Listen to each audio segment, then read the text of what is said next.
Hey guys, this might be a bit shameful, but I just got 12th place at the last South Park Regional, so the one yesterday, with Runic Stun.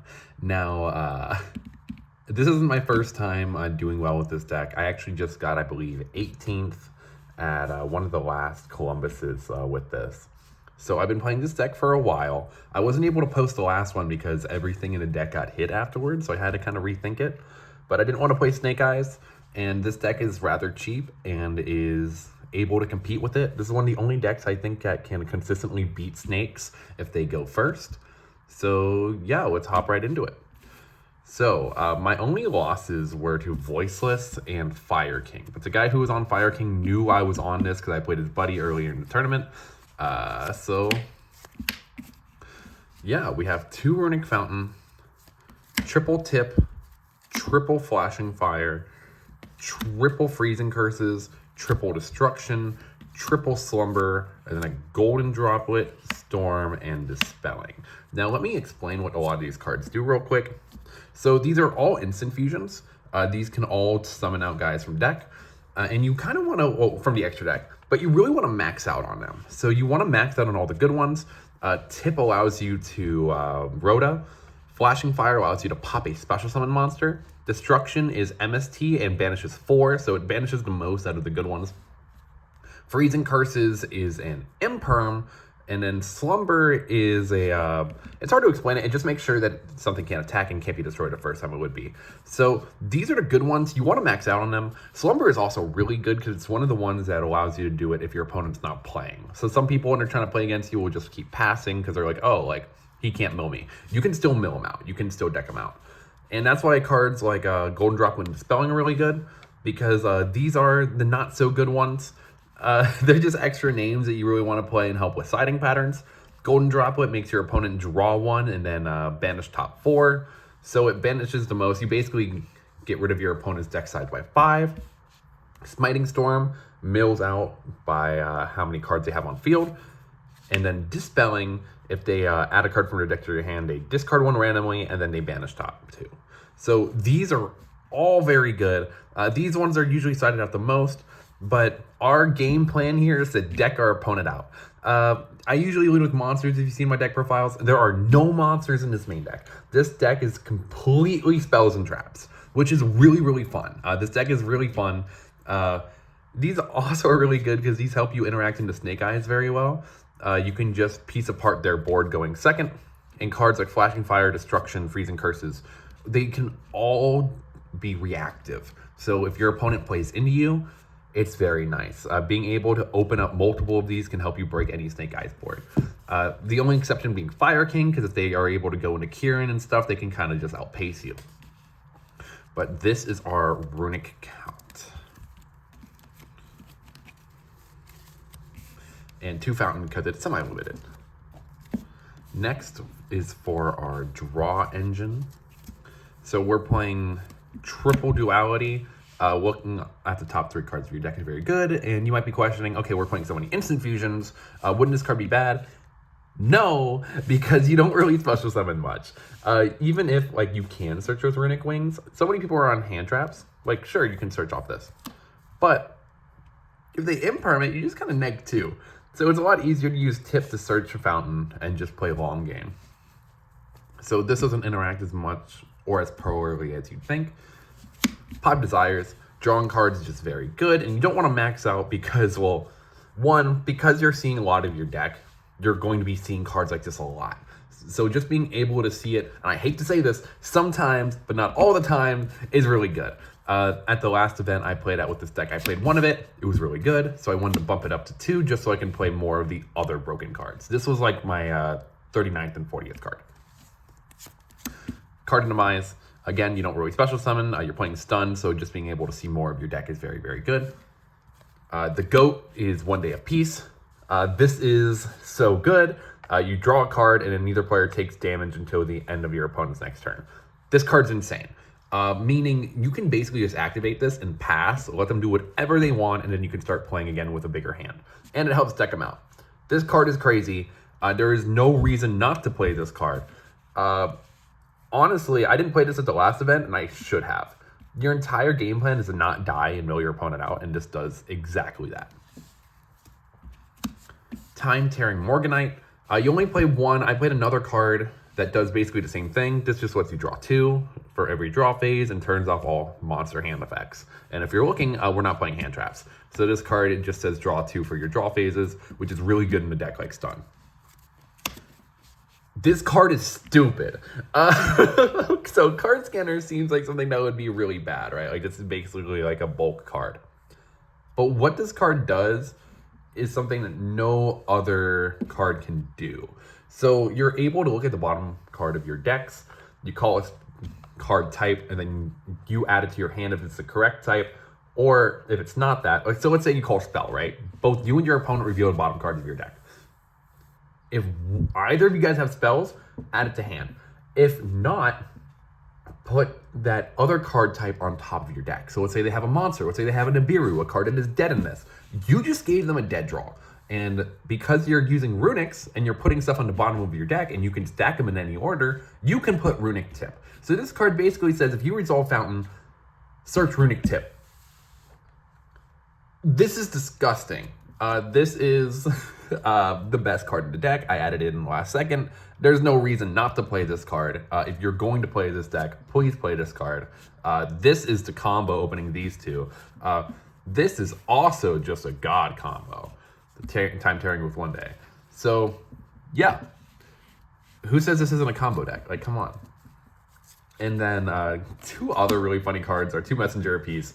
I see a lot of people playing Synchro Zone. Synchro Zone's like weird because of pure Snake Eyes. So is Messenger apiece, right? But like, sure, they're hitting you for like 800, 700, right?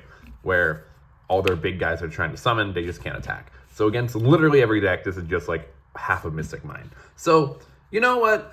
This card's pretty broken. It was good all day. Every time I saw it, it was very nice. For the Floods, I don't see people playing this card much in here. Dimensional Fissure is really broken. It allows you to break boards against fire really easily because you just activate Dimensional Fissure and then just start hitting them with the Runic spells. This allows you to go second. This is what's very good. Like you can activate it first or second and still really good. Triple Skill Drain. The only negative thing is it turns off Hugin, but I did not have that happen to me at this event. I missed out on top 8 of an event with this deck because of that interaction before, but it wasn't very big this time. Everyone's on Cosmic. You can still use Munin under that. So this is very, very nice. And our now newly limited Floodgates. These cards are really good.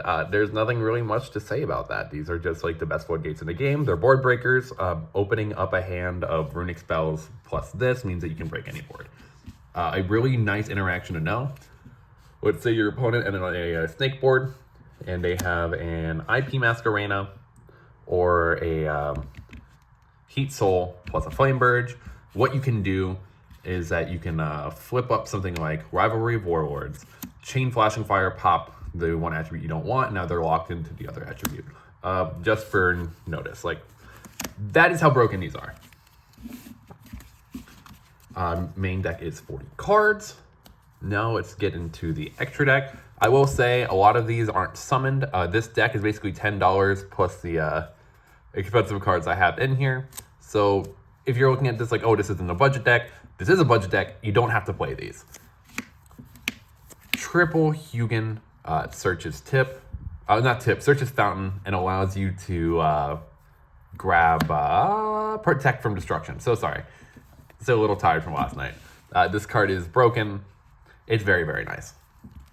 Gary, this card is something that I don't see a lot of people doing. The amount of times they just summon this, rammed it into something, like, of course you go battle phase, like, oh, you have evenly matched. And then you just go summon Gary, beat into something. Very, very, very, very nice. This card is really good. The best Runic monster is Munin. Protects from Cosmic, protects your sets, protects everything. This card is crazy. Being able to activate under skill drain. This does everything you want, gains 1,000. This is the best Runic monster. Frecky. Frecky's just a funny little guy. When he's destroyed, you can grab back a Runic quick play spell. So if you open up one quick play spell and you have to chump block, this gets you it back. You never neg. or like you can get you back into tip if you need back into engine. It's very, very nice. You don't need more than one. Sleipnir, I summoned it once and I lost. You don't need to play this. It's removal. There was like one match I played with this deck where I was just playing Sleipnir control. I don't know how we got there, but we got there. And then these are all the cards you don't have to play, but I chose to play them. Chimera Tech because I needed a 15th and I didn't have anything better. Double Typhon. This is actually something that can come up, but it doesn't really. It just helps against decks like Branded. Dark, the Dark Charmer. There was a interaction at the last regional where I just played it to my extra deck and I was able to bring back my opponent's Dissipator. Very, very funny, very, very nice. Then Fireball and Stardust Dragon, because I think they're really cute. I really just want to show off my signed copy in the QCR. And that is the extra deck. Then for the main deck, Double Inspector Border. This card's crazy. Amano Wado is a lot better, actually, because it just becomes Mystic Mine.